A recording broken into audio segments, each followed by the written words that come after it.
Já tem algum tempo que a gente parou de falar em aposentadoria, desde a reforma da Previdência lá em 2019, quando começou aquele tumulto todo, que o assunto era só como é que vai ficar, como é que vai aprovar e tudo mais. Mas vamos voltar agora, né, falar um pouquinho como vai ficar. Muita gente, né, já teve conteúdo, etc, regra de transição, aposentadoria especial, mas nós hoje, nesse vídeo, vamos falar da regra geral. O que seria a regra geral?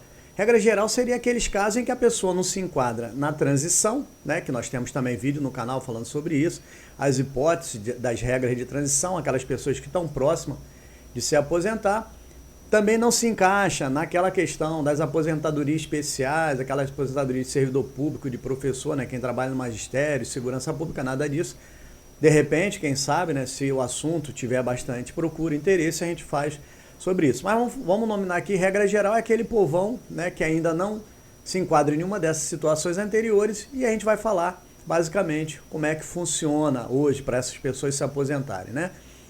Mas antes de continuar, lembra você, não esqueça de dar o like no vídeo, né? E nem, se você ainda não é inscrito, se inscreva no canal, assim você vai estar nos incentivando a produzir mais conteúdo.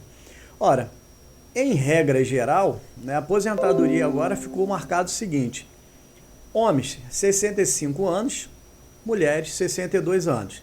Só registrando, que eu já falei no início do vídeo, regra geral, tá? Não aquelas situações especiais, nem as situações de transição.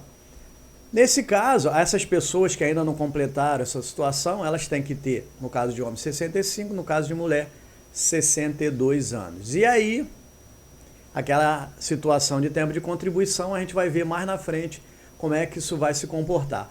Uma situação é que tem que ter a carência, né? 180 contribuições, ou seja, pelo menos 15 anos. Então você tem que completar a idade, mas também tem que ter um tempo mínimo, também tem que ter um tempo mínimo de contribuição. E como é que ficou o cálculo, né? O cálculo ele ficou da seguinte forma: é a média de todo o período contributivo. Então eles vão pegar todos os anos em que você contribuiu e vão fazer um cálculo, vão achar uma média desse valor. E esse valor, teoricamente, por que teoricamente? Porque ainda tem uma outra regrinha para se chegar ao valor da aposentadoria. E aí, nos casos em que as pessoas tenham 15 anos, nesse caso, vai ser aplicado o percentual de 60% em cima da média. E aí você vai ver qual o valor do salário que você vai ficar. O valor do salário inicial, do benefício, da aposentadoria. E para cada ano que ultrapassar os 15 anos, por exemplo, 16, 17, 18, a cada ano que ultrapasse os 15 anos, nos 15 anos você já ganhou 60%, você vai ganhar mais 2%. Então, se você trabalhar mais 20 anos, depois dos 15, né, completar 35, você vai ganhar mais 40% e aí inteira os 100% da média.